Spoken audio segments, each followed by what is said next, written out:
So guys, check natin tong ice machine.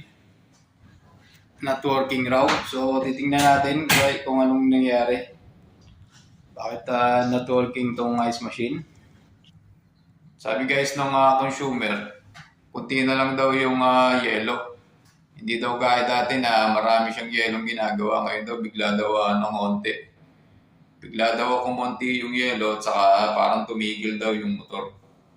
Dati kasi maingay ito rito dito sa side na to. Ito. Pag umaandar kasi yung compressor, naririnig dito. Kaya siguro ayun yung napansin nila na bigla raw tumahimik at saka hindi na gumawa ng yellow. Yun ang chichikin natin, alamin natin kung bakit biglang tumigil yung compressor.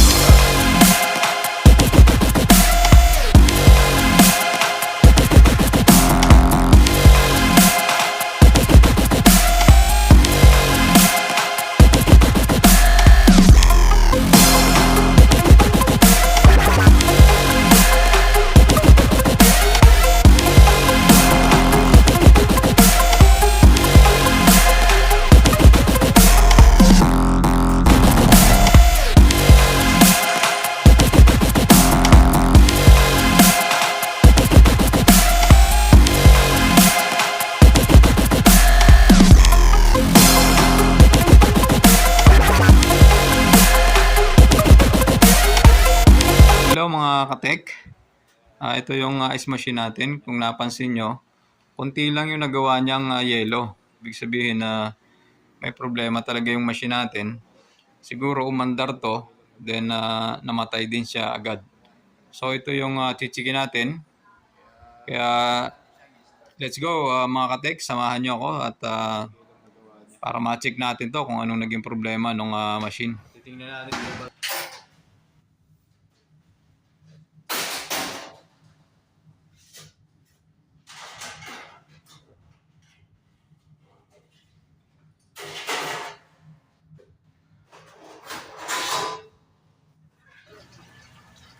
So meron tayong titingnan uli ngayon guys sa ice machine siya ulit.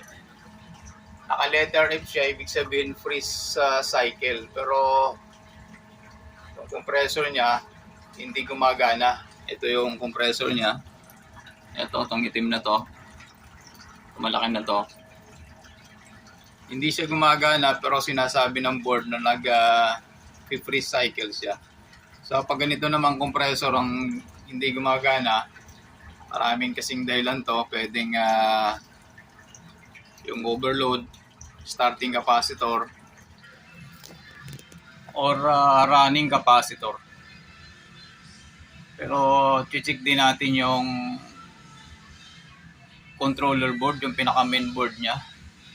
Kasi yung pinaka main board yung nagbibigay ng supply papunta doon sa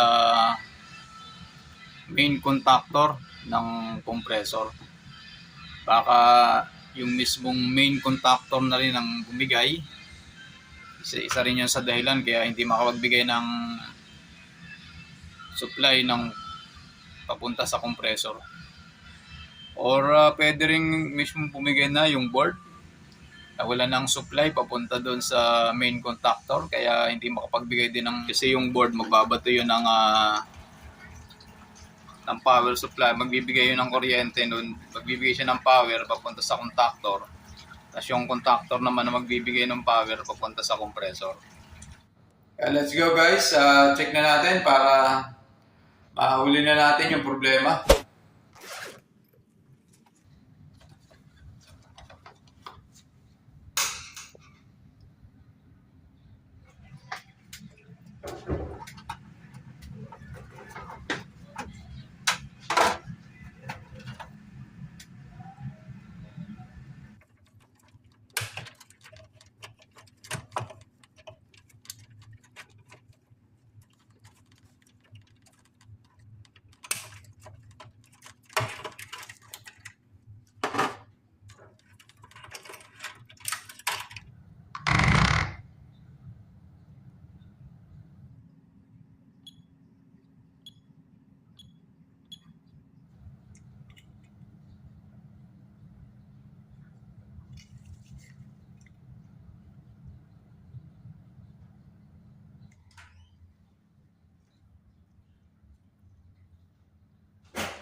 So yun guys, no?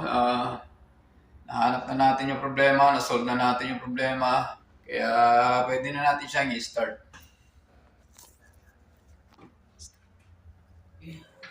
Ngayon guys, makikita nyo, yung board natin, naka-zero. Ibig sabihin na naka-off.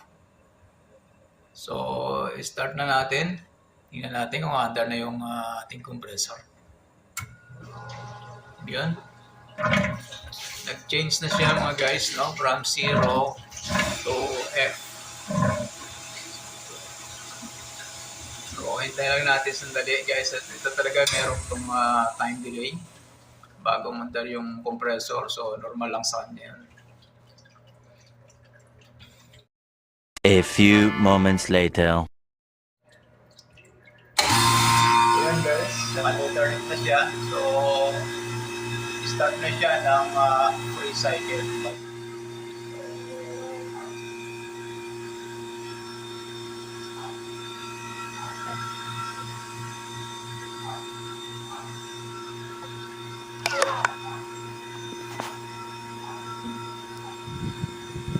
At ayan guys, ma-under na yung compressor. Kaya yung naka-letter F na siya, naka-freeze, naka-free cycle na. Pag sinabi pa lang free cycle, yun yung time na gumagawa siya ng yellow. Nagpo-produce siya ng yellow. Ayun po ibig sabihin ng letter F. Yung letter F pala natin guys, hindi yan error code. Kumbaga, ayan yung natural o normal na code na may mababasa natin sa control display habang naka free cycle siya. Sinabi kasing free cycle, ang ibig sabihin nun, ayan yung time na gumagawa siya ng yellow. Gumagana siyang maayos, ma-under siya ng maayos. Ayun po yung ibig sabihin ng letter F. So ayan guys, okay na yung compressor natin. Gumagana na at ma-under na siya ng normal. Ma-under na siya ng maayos. Mamaya balikan na lang natin to ng mga after 2 hours. Kasi may gagawin pa akong iba. May gagawin akong ice cream machine. So pagkatapos natin gawin ng ice cream machine, babalikan ko to. Susukatin ko pa kasi yung ice bridge thickness nito. Yung ice bridge thickness guys, ayun yung kapal ng yelo.